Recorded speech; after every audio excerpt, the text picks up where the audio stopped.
তোমাকে ভালোবাসি বলে আমার এই মন, আমার হৃদয়ে যায় ছুটে যায় দূর মদিনায়।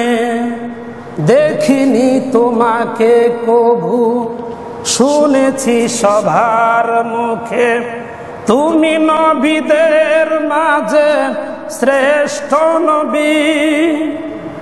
দেখিনি কভু তোমাকে, শুনেছি সবার মুখে, তুমি নবীদের মাঝে শ্রেষ্ঠ নবী। আসিনি কেন তখন মক্কা মদিনাতে, তবেই কুরবান হতো আমারই সবই। পাগলেই মন আমার, হে প্রিয় নবী তোমার, পাগলেই মন আমার, হে প্রিয় নবী তোমার, দেখা পেতে চায় মন ছুটে যায় দূর মদিনায়। তোমাকে ভালোবাসি বলে আমার এই মন, আমার হৃদয়ে যায় ছুটে যায় দূর মদিনায়।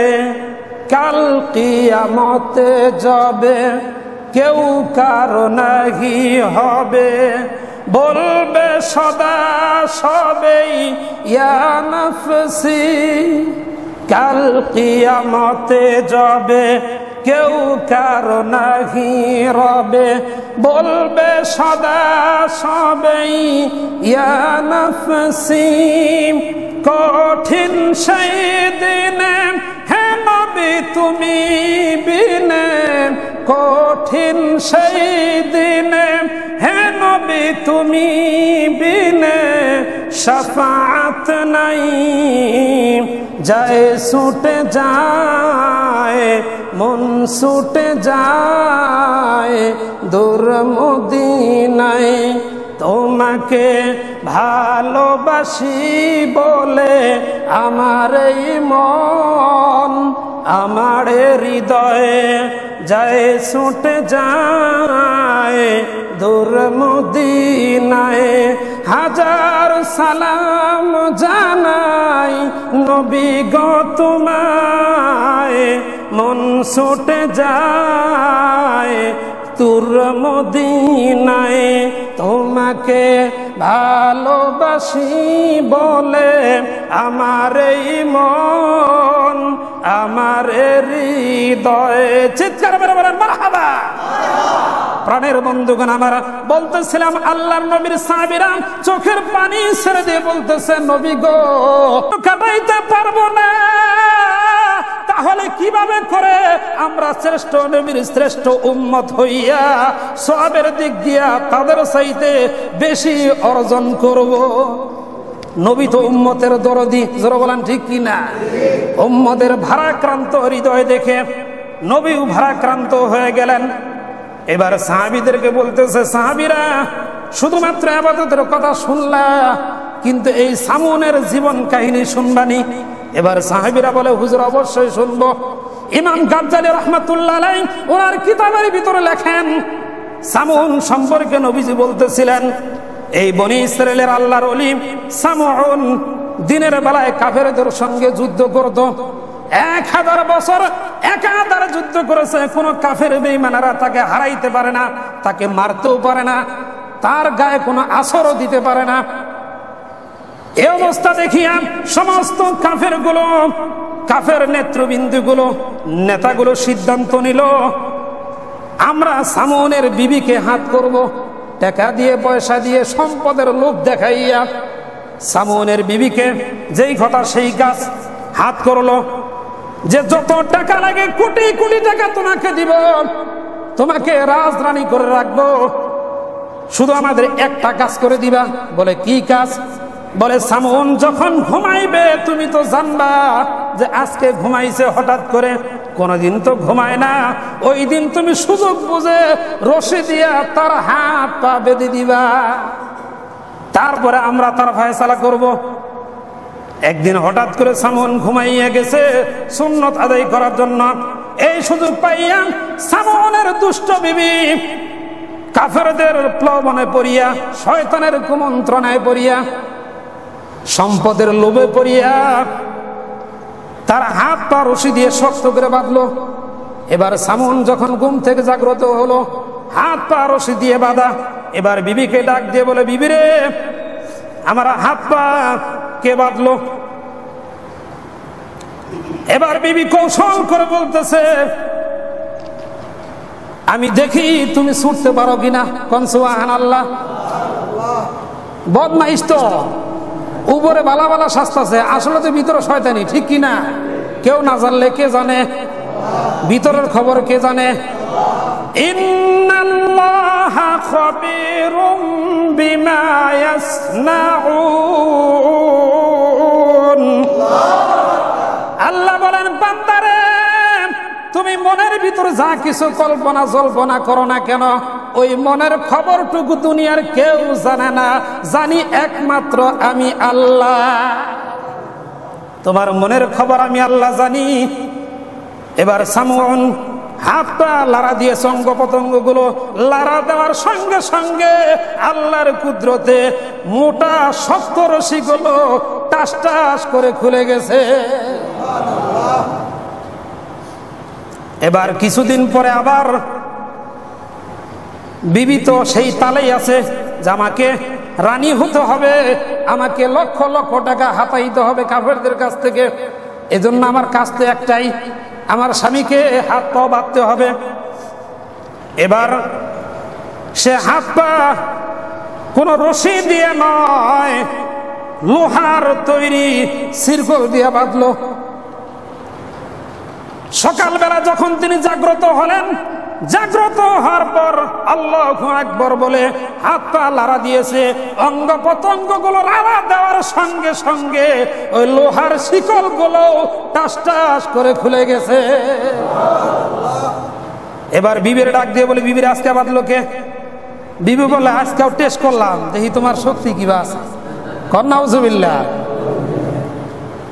এবার একদিন কথা প্রসঙ্গে সামউন বিবির কাছে বললেন, বিবিরে, আল্লাহ আমাকে বেলায়েতের মর্যাদা দিয়েছেন, ওলির কাতারে নাম দিয়েছেন, দুনিয়ার কোন শক্তি আমাকে আটকাতে পারবে না, তবে শুধুমাত্র আমার চুল ছাড়া।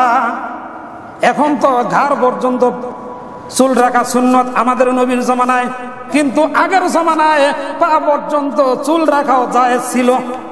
সেই হিসাবে বনি ইসরায়েলের আল্লাহর ওলি সামউনের মাথার চুল ছিল পা পর্যন্ত। 8টা চুল কাইটা এই চুল দিয়া সামউন হঠাৎ করে একদিন আবার ঘুমায় গেছে। ওই দিন তার বিবি তার হাত পা চুল দিয়া বাঁধলেন। বাঁধার পর তিনি বহু কষ্ট করলেন ছাড়ানোর জন্য, কিন্তু ছাড়াইতে পারলেন না, যেহেতু তিনি নিজের মুখেই বলেছেন যে চুল দিয়ে আমাকে বাঁধলে আমার কোনো শক্তি কাজে লাগবে না। এবার টাকার লোভে পড়িয়া, সম্পদের লোভে পড়িয়া সামউনের বিবি আল্লাহর ওলি নির্দোষ নেককার বান্দাকে কাফেরদের হাতে তুলে দিল। কাফেররা নির্মম ভাবে তাকে হত্যা করলো। তার চোখগুলো তুলে ফেললাম, তার হাত পা গুলো একে একে করে আমরা যেরকম কুরবানির গোশত কাটি, এইভাবে করে টুকরা টুকরা করে সাগরের ভিতরে ফেলে দিল। এদিকে আল্লাহর রহমতের দরিয়ায় জোশ মেরে গেল। আমার নির্দোষ আল্লাহর ওলির সঙ্গে এই ব্যবহার করবে আর আমি আল্লাহ তাকায় দেখবে, এটা হতে পারে না। সঙ্গে সঙ্গে গজব চলে আসলো। এই গজবে সামউনের বিবি সম্পদ আর ভোগ করতে পারলো না, সেও ইন্তেকাল করলো। কে বুঝিতে পারে তোমার শান রহিম রহমান, কে বুঝিতে পারে তোমার শান, কাদের কুদরতদারি বরকালাম, আনতা রব্বি আনতা হাসবি জুল জালাল। আল্লাহ যা ইচ্ছা তাই করতে পারে, জোর বলেন ঠিক কিনা? নবীজির মুখ থেকে সাহাবে کرام সামনের ঘটনা শুনে আরো কান্না শুরু করে দিলেন। শুধুমাত্র জিহাদ করেন 1000 বছর সওয়াব অর্জন করে নাই, সারাদিন রোজা রেখে 1000 বছর সওয়াব অর্জন করে শেষ করে নাই, সারা রাত্র ইবাদত করেন সওয়াব অর্জন করে শেষ করে নাই। তার মৃত্যুটা এত যন্ত্রণাদায়ক কঠিন ভাবে হলো, সে সবুর করলেন, ধৈর্য ধারণ করলেন। এর বিনিময় তো আল্লাহ তাকে দিবে। সবুরের বিনিময় কি দিবে? নবীজি বলেন আস-সাবরু সাওয়াবুহুল জান্নাহ, সবুর এবং ধৈর্যের বিনিময়ে আল্লাহ তার বান্দাকে জান্নাত দান করে দেয়।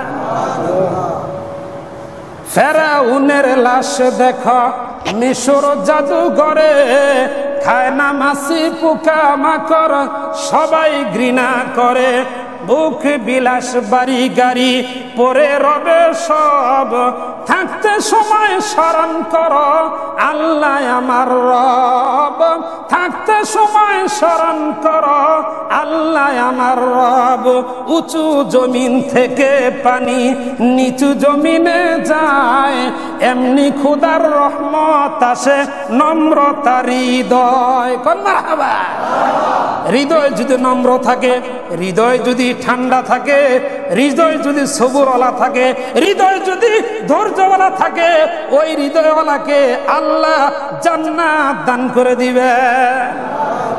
প্রাণের বন্ধুগণ আমার, নবীজি সাহাবীদের সামনে আরো বলতেছিলেন, বনি ইসরায়েলের এমন 4 জন নবী ছিল যেই নবীগুলো 1 বছর 2 বছর নয়, একটানা একাধারে 80 বছর পর্যন্ত আল্লাহর ইবাদতে কাটাইছে। এর ভিতরে একজনের নাম হলো হযরতে জাকারিয়া আলাইহিস সালাম, আরেক পয়গম্বর হযরতে আইয়ুব আলাইহিস সালাম, আরেকজন পয়গম্বর হযরতে ঈসা আলাইহিস সালাম, আরেকজন পয়গম্বর হযরতে হিজকিল আলাইহিস সালাম। এই 4 জন পয়গম্বর সম্পর্কে নবীজি বললেন এরা বনি ইসরায়েলের নবী ছিল, কিন্তু নবী থাকার পরেও তারা আল্লাহর ইবাদতে একাধারে 80 বছর ব্যয় করেছে। সাহাবীরা তো আরো হৃদয় ভেঙে যাইতেছে, কিরে 80 বছর তো আমরা হায়াতই পাই না, গড়ায়ু বর্তমানে 55-60 বছর। জোরে বলেন ঠিক কিনা? এখন যুবকরাই বেশি মরে, স্ট্রোক করে মরে, প্রেম করছে, ওই প্রেমিকরে পাইতেছে না, এই জন্য ফাঁসি দেয়, বিষ খায়, ঠিক কিনা? রেল লাইন তো কাছে, আপনার হেমনগর রেল লাইন, রেল লাইনে যায় খালি খারইলি তো শেষ। প্রাণের বন্ধুগণ আমার, সাহাবা একরাম আশ্চর্য হয়ে যাইতেছেন, 80 বছর নবী হওয়ার পরও একাধারে ইবাদতে কাটাইছে।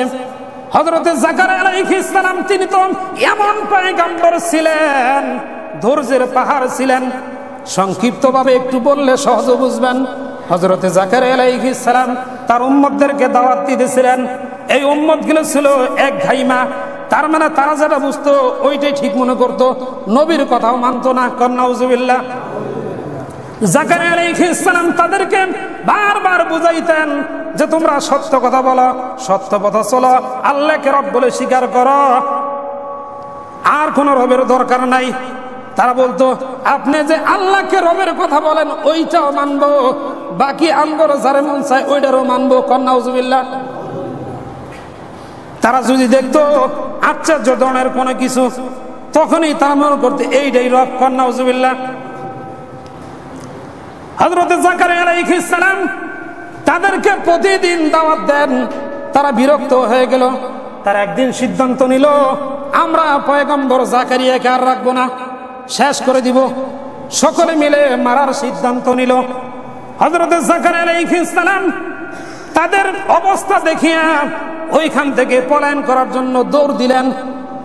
তারাও পিছে ধাওয়া করতেছে। দৌড়াইতে দৌড়াইতে পয়গম্বর জাকারিয়া আলাইহিস সালাতু ওয়াস সালাম একটা বিশাল বড় গাছের কাছে পৌঁছে গেলেন। রাস্তাও শেষ হয়ে গেছে, যাওয়ার কোনো রাস্তা নাই, ওই গাছ ছাড়া কোনো উপায় নাই।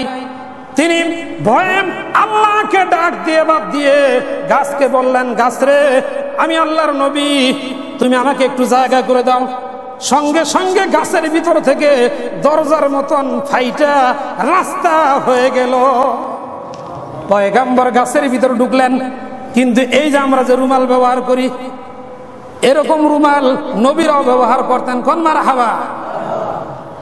তিনার রুমালটা একটু বের হয়ে আছে গাছের ফাঁক দিয়ে, তখন তারা ওই গাছ পর্যন্ত যাওয়ার পর বলতেছে, এই পর্যন্তই তো দেখলাম, তারপরে তো দেখা যায় না, তালাশ করে দেখো আশেপাশে পাওয়া যায় কিনা। এবার তারা তালাশ করে দেখলো গাছের ভিতর থেকে পয়গাম্বর একটু কাপড় বের হয়েছে দেখা যায় রুমালের মতন। এবার তারা সিদ্ধান্ত নিল, করাত আনো, গাছকে আমরা ফাড়বো। বুঝুন জানি, মাথার উপর থেকে নিয়ে করাত ধরা শুরু করে দিয়েছে।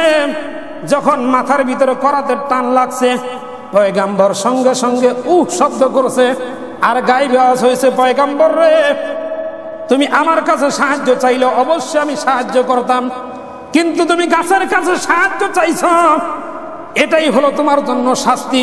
তুমি যদি ধৈর্য ধারণ করে থাকতে পারো, করাত দ্বারা দ্বিখণ্ডিত হবে, কিন্তু নবীর কাতারে নাম থাকবে।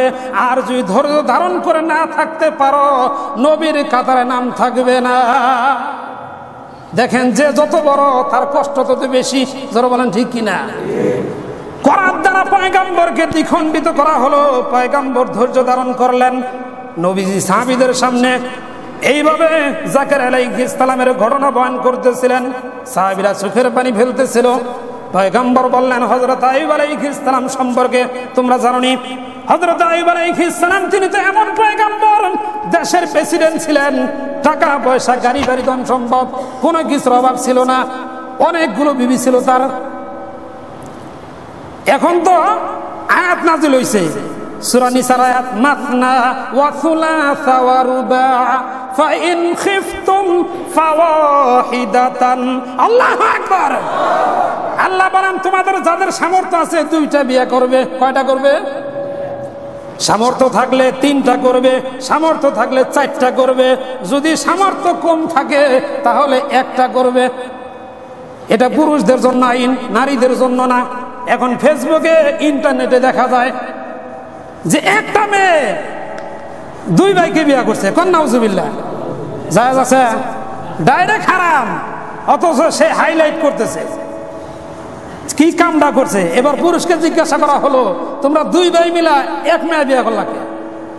সে বলতেছে যুক্তি আছে। কয় কি যুক্তি? বলে যুক্তি হইল, যখন দুইজনে দুইটা বিয়ে করবো তখনই ভাগাভাগি হবো, সংসার ভাগাভাগি হবো, এই ভাগাভাগির পক্ষে নাই। কন্যা নাউজুবিল্লাহ। অথচ নবীজি বলেন, আমার উম্মতের ভিতরে সংসারই করবে, সংসার পরিচালনা করবে, সন্তান লালন পালন করবে, বৈরাগ্য হওয়া যাবে না। এই সংসার পরিচালনা করাটাও আল্লাহ ইবাদতে গণ্য করে দিবেন।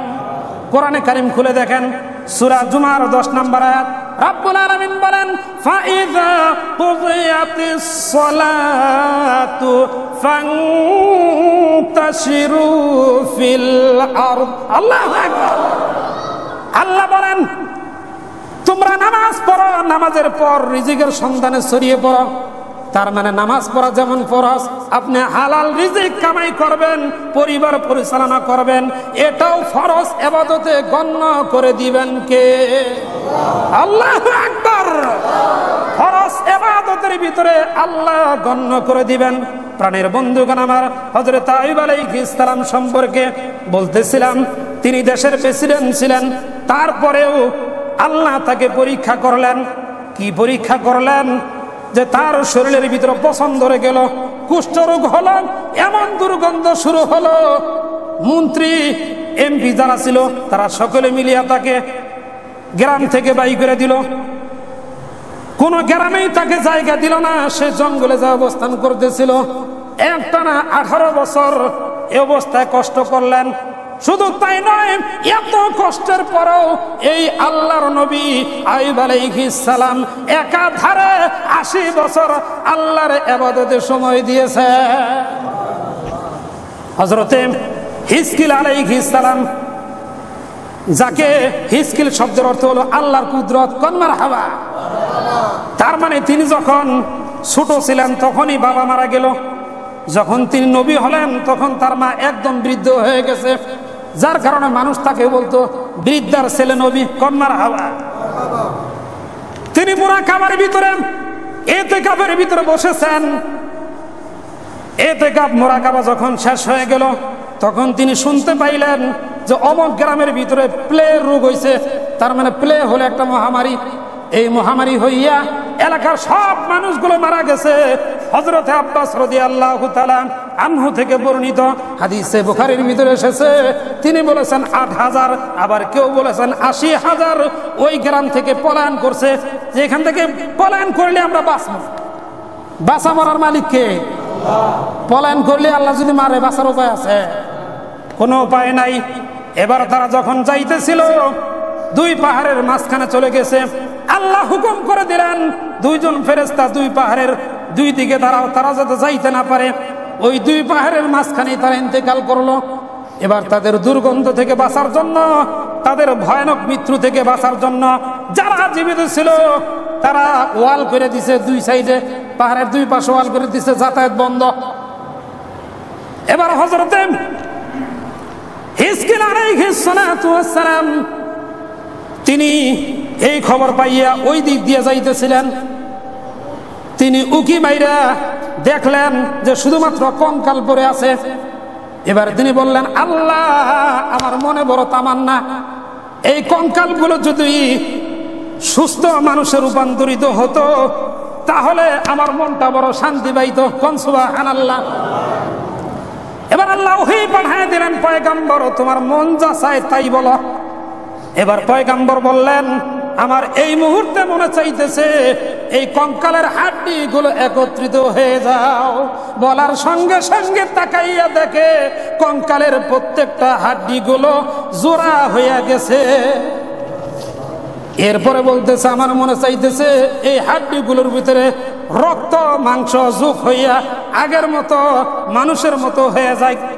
এবার তিনি তাকাইয়া দেখে সবগুলোর ভিতরে মাংস গজাইয়া আগের মতো মানুষে রূপান্তরিত হয়ে গেছে। এবার তৃতীয়বার বলতেছে, আমার মনে চাইতেছে এই মৃত মানুষগুলো আগের মতো রুহু ফিরে আসুক। বলার সঙ্গে সঙ্গে এই ৮০,০০০ মানুষের রুহু ফিরা সকলেই দাঁড়াইয়া সালাম দিতেছে। কোন সুবহানাল্লাহ।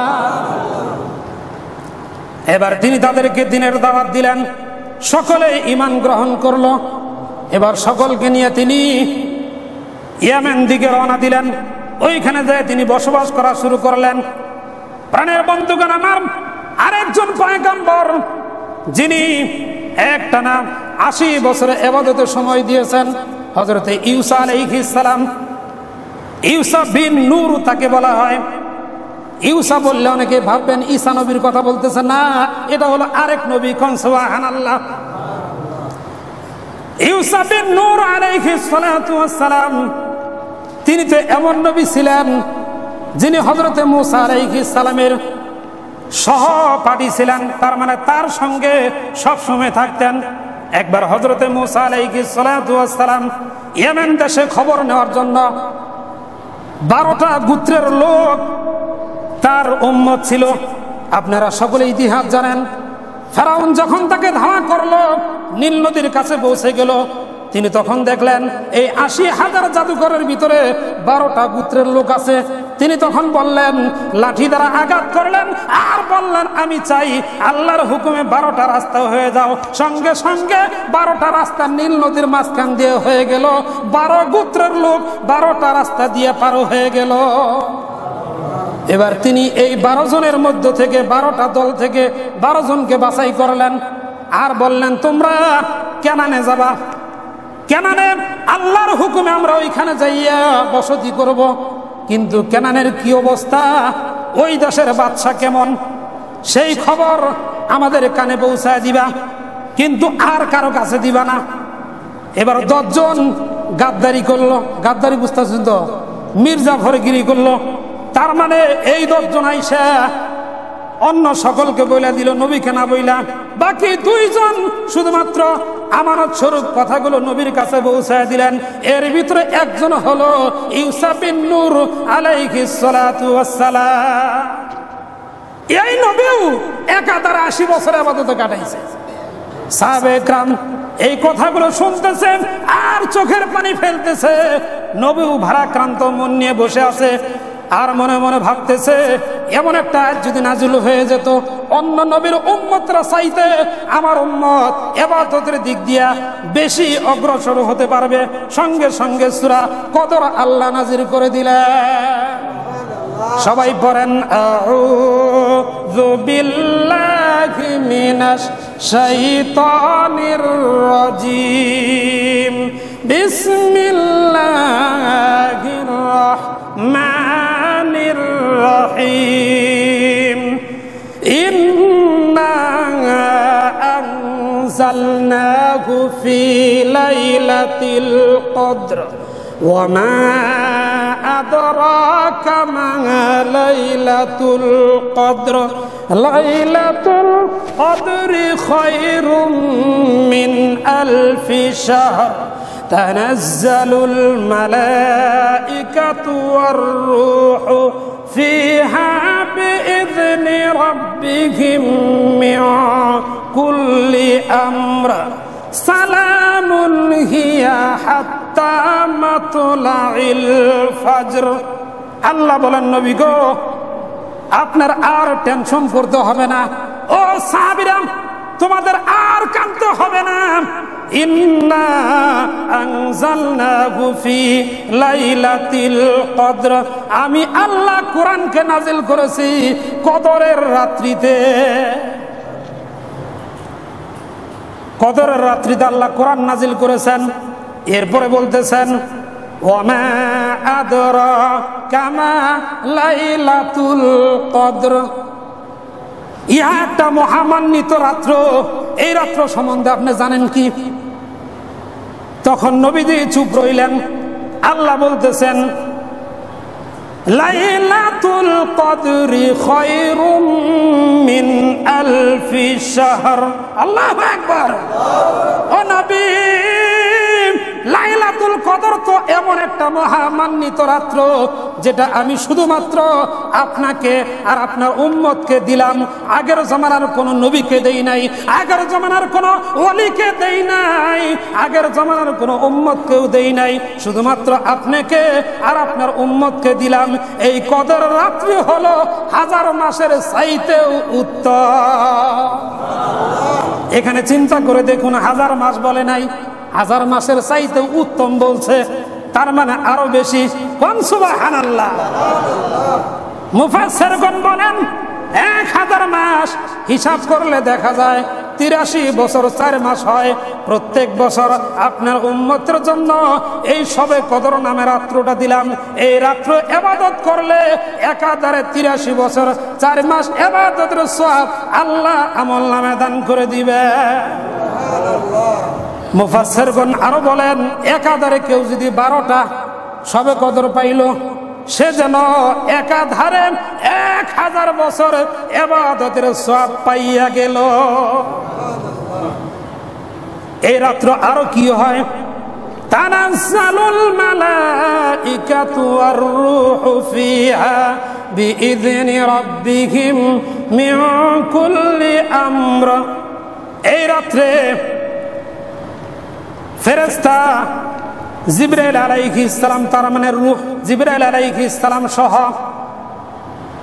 অগণিত রহমতের ফেরেশতা নাজিল হয়। তারা কাবা ঘরের বরাবর ঝান্ডা, সবুজ ঝান্ডা গাড়িয়া জিবরাইল আলাইহিস সালাম 2টা পাখা এইভাবে করে মেলে দেন। মাশরিক থেকে মাগরিব পর্যন্ত তাম পৃথিবী 2টা পাখায় যেন ঢাকা পড়ে যায়। কোন সুবহানাল্লাহ। আর তিনি ফেরেশতাদেরকে বলেন, ও রহমতের ফেরেশতারা, তোমরা চতুর্দিকে ছড়িয়ে পড়ো। এই রাত্রে যেই সমস্ত মানুষগুলো ইবাদতের ভিতরে লিপ্ত আছে, তাদের ইবাদতের সঙ্গে, তাদের আমিনের সঙ্গে আমিন আমিন বলতে থাকো। সালামুন হিয়া হাত্তা মাতলাইল ফজর, শান্তি আর শান্তি সুবহে সাদিক পর্যন্ত, তার মানে ফজরের আগ পর্যন্ত এই অবস্থা চলতে থাকে। ফজরের সময় যখন জিবরাইল আলাইহিস সালাম সহ সমস্ত ফেরেশতারা একত্রিত হয়, তখন অন্যান্য ফেরেশতারা ডাক দিয়ে বলে, ভাই জিবরাইল, মুহাম্মদের উম্মতের সঙ্গে, বিশ্ব নবীর উম্মতের সঙ্গে আজকে কেমন ব্যবহার করা হলো? তখন জিবরাইল আলাইহিস সালাতু ওয়াস সালাম ডাক দিয়ে বলে, ফেরেশতারা তাহলে তোমরা শোনো, আজকের রাত্রে যারা ইবাদতে লিপ্ত ছিল সকলকেই আল্লাহ মাফ করে দিয়েছে। সুবহানাল্লাহ। এজন্য শবে কদর রাত্র হলো ইবাদতের রাত্র। তাসবিহ পড়া, জিকির করা, কোরআন তেলাওয়াত করা, ইবাদতের ভিতর রাত্র কাটায়া দেওয়া। আর 2 নাম্বার হলো এই রাত্রে ফজর পর্যন্ত ইবাদত করা। হতে পারে এই রাত্র আমার আপনার জন্য জীবনের শেষ সুযোগ, ঠিক কিনা? নিঃশ্বাসের কোনো বিশ্বাস নাই, হায়াতের কোনো গ্যারান্টি নাই। এখন এত দামি রাত্র আল্লাহ লুকাইয়া রেখেছেন। নবীজি বলেছেন রমজানের প্রথম থেকে শুরু করে শেষ পর্যন্ত যে কোনো রাত্রিতেই শবে কদর হতে পারে। এজন্য তোমরা শবে কদর তালাশ করতে থাকো। তার মানে প্রত্যেক রাতেই কিছু কিছু ইবাদত করো, তাসবিহ পড়ো, জিকির করো, নফল নামাজ পড়ো। আল্লাহর ওলিরা বলেছেন, কেউ বলেছেন 8 রমজান আমি শবে কদর পেয়েছি, কেউ বলেছেন 12 রমজানে শবে কদর পেয়েছি। হযরত ইমাম শাফি রাহমাতুল্লাহ আলাইহি বলেছেন 18 রমজান আমি শবে কদর পেয়েছি। নবীজি বুখারী শরীফের এক হাদিসের ভিতরে বলেছেন, বিশেষ করে তোমরা রমজানের শেষ 10 দিনে শবে কদর তালাশ করো। নবীজি আরো সংক্ষিপ্ত করে দিয়ে বলেন, সাহাবীরা শেষ 10 দিনের ভিতরে বিশেষ করে বেজর রাত্রগুলোতে শবে কদর তালাশ করো। তার মানে হলো 21 তারিখের দিবাগত রাত্রিতে শবে কদর তালাশ করো। 23